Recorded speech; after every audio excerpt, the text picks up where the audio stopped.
Hello friends, welcome to JKICC। So guys, आज हम JKSSB class 4 exam का reasoning का जो चैप्टर है जिसका नाम है एनालॉगी, उसे कवर करेंगे। एनालॉगी जो चैप्टर है ये तो इजी बट काफ़ी लेंथी था, इसलिए मैंने सोचा कि इसको थ्रू प्रेजेंटेशन करवाया जाए, क्योंकि इसमें समझाने वाला कुछ नहीं है। इसमें बेसिकली आपकी कॉमन सेंस का यूज़ होगा इन क्वेश्चंस को सॉल्व करने में।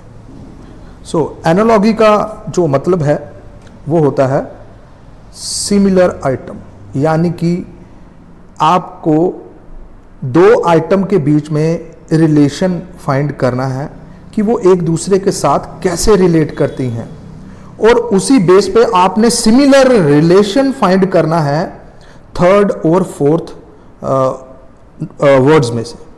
अब जैसे कि आप देखोगे, आपको एक एग्जाम्पल जो यहाँ पे दिख रही है ये वाली, इसमें क्या दिया हुआ है, इंडिया का रिलेशन बताया हुआ है किसके साथ, रुपीस के साथ, और आपको बोला है कि यूएसए का बताइए किसके साथ रिलेशन होगा।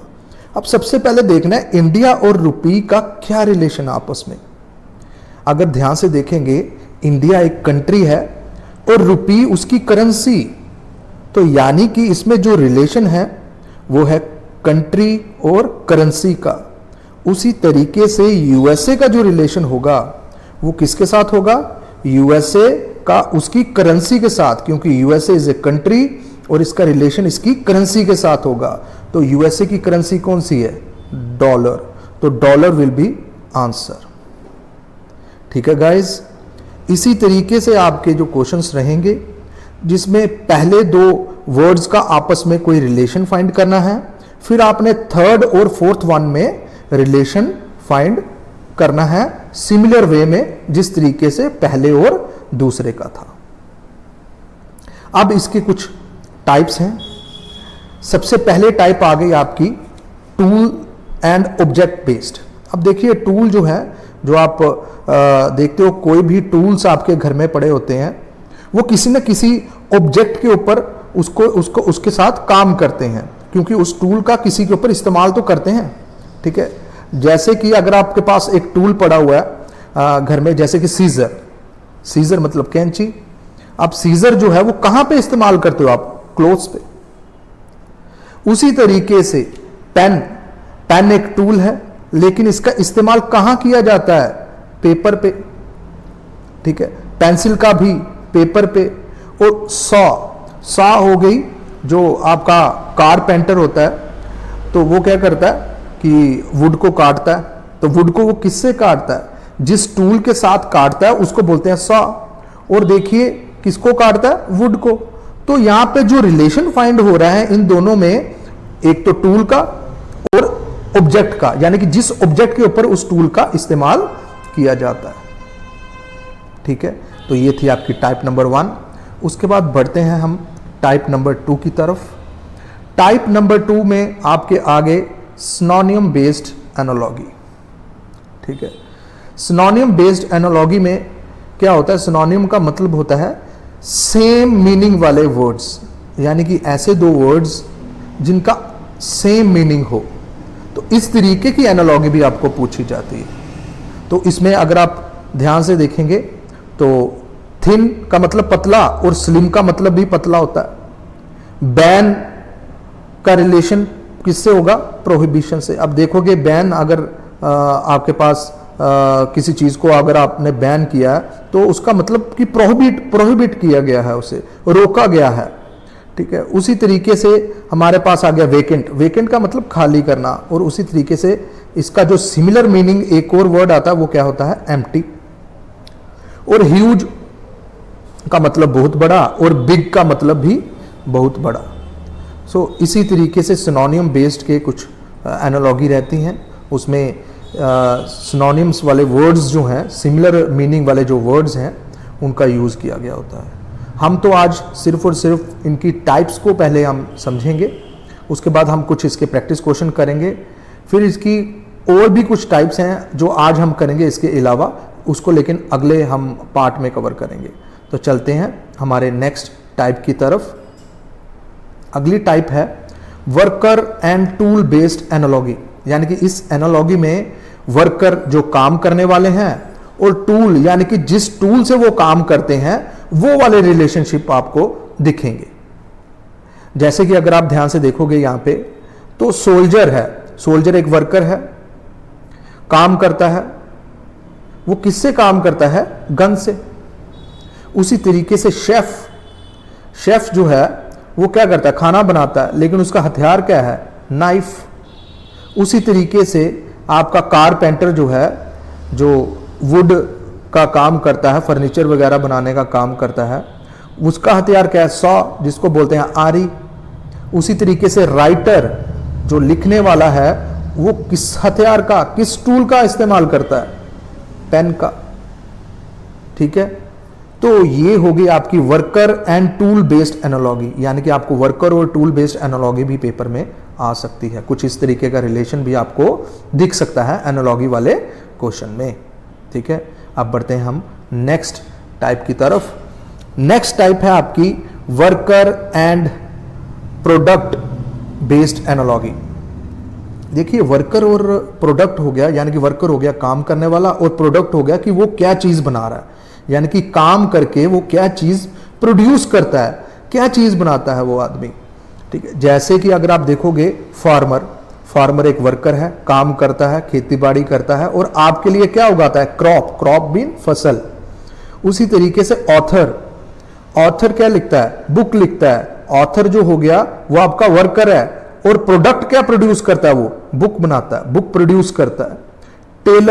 टेलर इज ए वर्कर और आपके लिए वो क्या प्रोड्यूस करता है? क्लोथ्स। उसी तरीके से कारपेंटर फर्नीचर बनाता है, कारपेंटर। तो ये हो गया वर्कर और ये हो गया उसका प्रोडक्ट कि वो क्या चीज प्रोड्यूस कर रहा है, क्या चीज वो बना रहा है। चलिए बढ़ते हैं हम अपनी नेक्स्ट टाइप की तरफ। अब नेक्स्ट टाइप है आपकी अपोजिट रिलेशनशिप, यानी कि जहां पे एंटोनियम्स वर्ड का इस्तेमाल किया जाएगा, यानी कि अपोजिट वर्ड का इस्तेमाल किया जाएगा। एक सिनोनिम बेस्ड हमने जो एनालॉगी की थी उसमें सिमिलर मीनिंग वाले वर्ड्स का इस्तेमाल किया गया था, लेकिन एंटोनियम में अपोजिट वर्ड्स का इस्तेमाल किया जाएगा। जैसे कि आप देखते हैं यहां पे आपको दिख रहा है पुअर होता है गरीब, और इसका अपोजिट मीनिंग वाला वर्ड कौन सा हो गया? रिच। उसी तरीके से फैट का मतलब मोटा और स्लिम का मतलब पतला। बिग का मतलब बड़ा और स्मॉल का मतलब छोटा। टॉल का मतलब लंबा और उसका अपोजिट वर्ड शॉर्ट। ठीक है, तो इसी तरीके के अपोजिट मीनिंग वाले वर्ड्स भी आपको एनालॉगी में दिख सकते हैं। इसके बाद नेक्स्ट चलते हैं जेंडर बेस्ड एनालॉगी। अब अगर आप देखोगे जेंडर बेस्ड एनालॉगी में आपको मेल फीमेल टाइप के जो रिलेशनशिप हैं वो दिखेंगी वर्ड्स में। उस तरीके के रिलेशन आपने फाइंड करना है। अब देखोगे जब यहाँ पे इसकी एग्जांपल, यहाँ पे सन का जो जेंडर बेस्ड होता है, सन इज ए मेल, और इसका जो अपोजिट मीनिंग जो है वो क्या होगा? आपका डॉटर।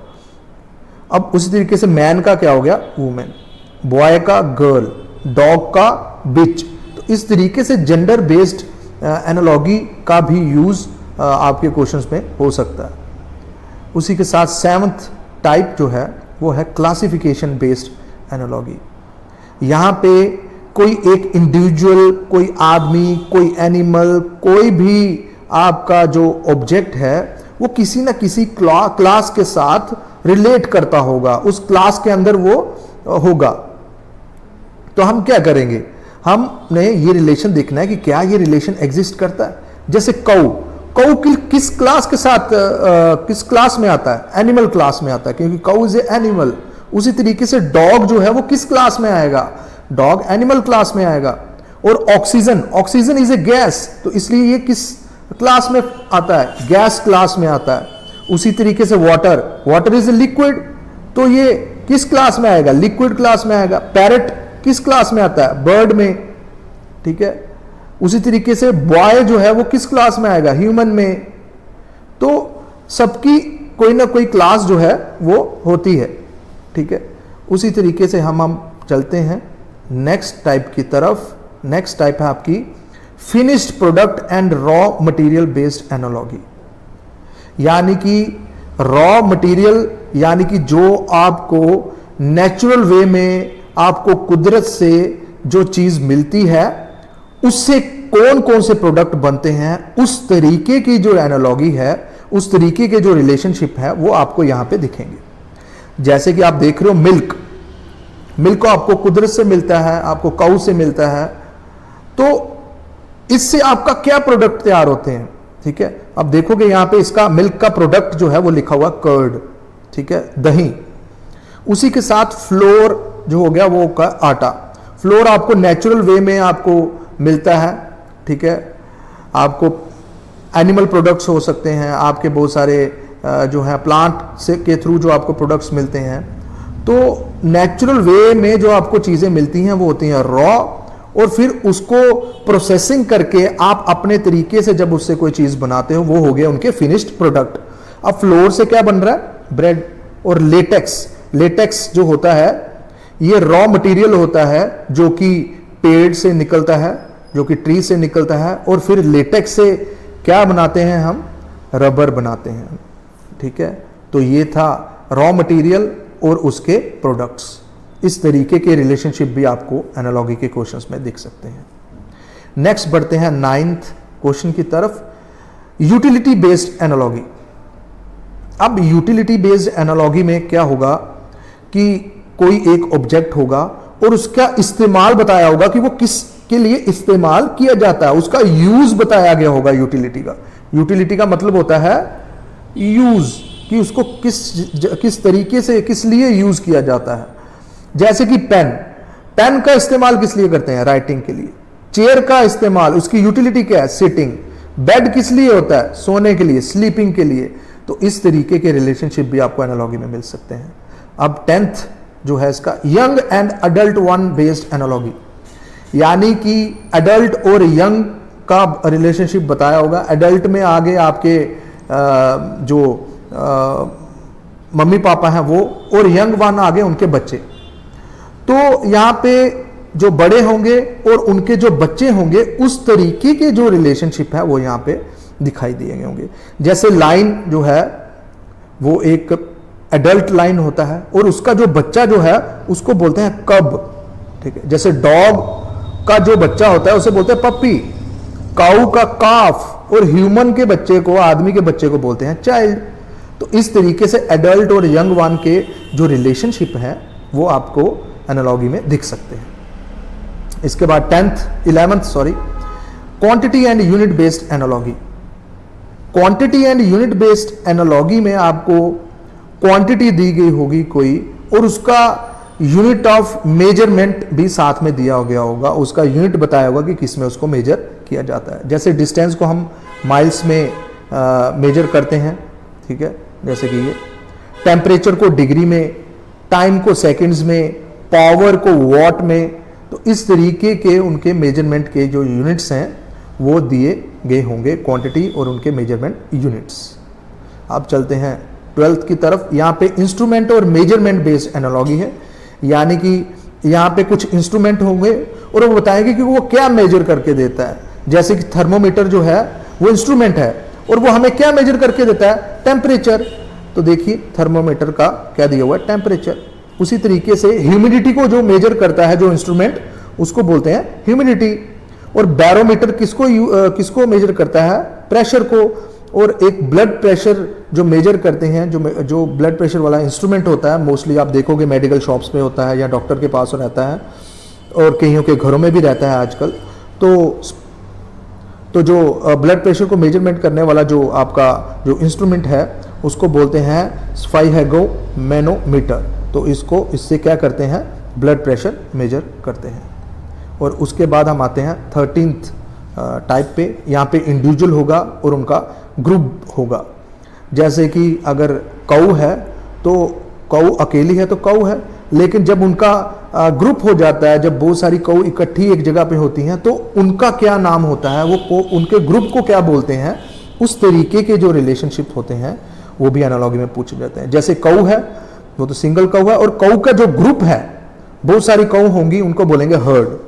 जैसे सोल्जर है, एक है तो वो सोल्जर है, लेकिन जब बहुत सारे सोल्जर इकट्ठे हो जाते हैं तो उसको बोलते हैं आर्मी। म्यूजिशियन यानी कि अगर म्यूजिशियन है आपके, जो भी सिंगर वगैरह जो भी हैं, अगर एक है तो म्यूजिशियन है, और जब वो इकट्ठे हो जाते हैं, जब वो अपना ग्रुप बनाते हैं कोलैबोरेट करके, तो उनके ग्रुप को क्या बोलते हैं? बोलते हैं बैंड, ठीक है। उसी तरीके से फ्लावर, एक फ्लावर है तो अब बोलते हैं फ्लावर। जब बहुत सारे फ्लावर का जब आप बंडल बना देते हो, उनका जब ग्रुप बना देते हो, तो उसको बोलते हैं बुके। तो ये सारे इंडिविजुअल और ग्रुप बेस्ड एनालॉजी, इस तरीके के भी क्वेश्चन आपको आ सकते हैं। फिर बहुत ही इंपॉर्टेंट स्टेट और कैपिटल वाले क्वेश्चन। स्टेट और कैपिटल वाले क्वेश्चन मोस्टली पेपर में पूछे जाते हैं, इंपॉर्टेंट होते हैं, तो इनको आपने स्टेट और कैपिटल भी देख लेनी है। अब आपको इसके लिए स्टेट और कैपिटल जो होनी चाहिए, आपको पता होनी चाहिए कि किस स्टेट की क्या कैपिटल है। मोस्टली इंपॉर्टेंट जो स्टेट्स हैं वो आपको लर्न करने हैं। ख़ास तौर पे जम्मू कश्मीर की जो राजधानी है वो तो आपको पता ही होनी चाहिए कि विंटर की कौन सी है, समर की कौन सी है। उस तरीके के यहाँ पे रिलेशनशिप पूछे गए होंगे।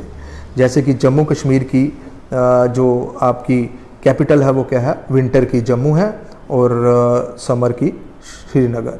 उसी तरीके से केरला की जो कैपिटल है वो त्रिवेंद्रम है, गुजरात की अहमदाबाद, मेघालय की शिलोंग, बिहार की पटना। इसी तरीके से स्टेट्स और उनकी कैपिटल के रिलेशनशिप भी पूछे गए हो सकते हैं। फिर नेक्स्ट हो गया आपकी analogy based on country and उसकी कैपिटल। यहाँ पे कंट्री होगी और कंट्री की कैपिटल। जैसे कि इंडिया की कैपिटल क्या है? न्यू दिल्ली, और आपको पाकिस्तान लिखा गया होगा और यहाँ पे कॉलन डाल के पूछ लेंगे कि बताओ कि उसकी क्या होगी। तो आपने पहले देखना कि इंडिया का न्यू दिल्ली के साथ क्या रिलेशन है, यानी कि यहाँ पे कंट्री है और उसकी कैपिटल है। और सिमिलर वे में आपको जो भी कंट्री का नाम दिया होगा तो उसकी आपने क्या लिखनी है? कैपिटल लिखनी है। तो नेपाल की काठमांडू, रशिया की मॉस्को, श्रीलंका की कोलंबो, भूटान की थिम्पू, पाकिस्तान की इस्लामाबाद। तो इस तरीके से आपने इन एनालॉजी को अटेम्प्ट करना है। उसके बाद आ गया आपका 16th type, analogy based on country and currency. अब कंट्री और करेंसी में अगर आप ध्यान से देखोगे तो आपके पास कंट्री दिया गया होगा और उसकी करेंसी के बारे में आपको दिया गया होगा। जैसे कि आपने पहला जो एग्जांपल मैंने दी थी वो कंट्री और करेंसी वाली ही थी, पहले ही एग्जांपल इसे स्टार्ट करने से पहले। तो सेम वे में क्वेश्चंस आपको पूछे गए होंगे। जैसे कि यहाँ पे इंडिया की करेंसी रुपी दी हुई है, बांग्लादेश की टका, चाइना की युआन, यूएसए की डॉलर, इराक की दिनार, यूके की पाउंड। कुछ इस तरीके से कंट्री होंगी और उनके करेंसीज भी दी गई होंगी। तो आपको जो तीसरा जो वर्ड दिया गया होगा तो उसके रिगार्डिंग आपको फोर्थ वर्ड जो होगा, मे बी वो करेंसी हो सकती है या वो कंट्री होगी, वो उसे आपने फाइंड करना है। तो चलिए, analogue based on individual and dwelling place. यहाँ पे ये जो एनालॉगी है ये होगा इंडिविजुअल, यानी कि एक कोई भी चीज़, और उसका ड्वेलिंग प्लेस यानी कि वो रहता कहाँ है। यहाँ पे अगर हम देखेंगे तो लाइन कहाँ रहता है? वो रहता है अपनी डेन में। बी कहाँ रहती हैं? मक्खियाँ कहाँ रहती हैं? अपने छत्ते में। वही हॉर्स जिस जगह पे रहता है उसे बोलते हैं स्टेबल। बर्ड कहाँ पे रहते हैं? नेस्ट में। तो यहाँ पे आपको इंडिविजुअल दिए गए होंगे और उनके ड्वेलिंग प्लेस, उनके रहने वाली जगह दी गई होंगी। अब नेक्स्ट है 18, यहाँ पे आ गया टूल और एक्शन बेस्ड एनालॉजी। यहाँ पे आपको टूल दिए गए होंगे, कुछ इंस्ट्रूमेंट या कुछ हथियार होंगे और उनकी एक्शन होंगी बताई गई होंगी कि वो करते क्या हैं। जैसे नीडल से आप क्या करते हो? सीव मतलब सीना। नाइफ से आप क्या करते हो? कट करते हो। पेन से आप क्या करते हो? राइट। स्पेड हो गया जो आप जिससे आप खोदते हो कोई भी मिट्टी वगैरह अपने खेतों में, तो उससे क्या करते हो? डिग यानी कि खोदना। अब इसके बाद नेक्स्ट जो है वो है analogy based on worker and working place. यहाँ पे वर्कर होंगे, काम करने वाले होंगे और उनके वर्किंग प्लेस के बारे में दिया गया होगा। जैसे कि शेफ जो है वो कहाँ काम करता है? किचन में काम करता है। फार्मर किसान जो है वो फील्ड में यानी कि खेतों में काम करता है। सेलर जो है वो शिप में काम करता है। टीचर इज ए वर्कर, लेकिन कहाँ काम करता है? वो स्कूल में। डॉक्टर कहाँ काम करता है? हॉस्पिटल में। कुछ इस तरीके के वर्कर और उनके जो वर्किंग प्लेस है उनका वो उस तरीके की एनालॉजी भी आपको पूछी जा सकती है। इसके बाद आगे एनालॉजी बेस्ड ऑन टूल और एक्शन। ये तो हो गया, सॉरी। अब आते हैं कुछ हमारे सॉल्व्ड एग्जाम्पल।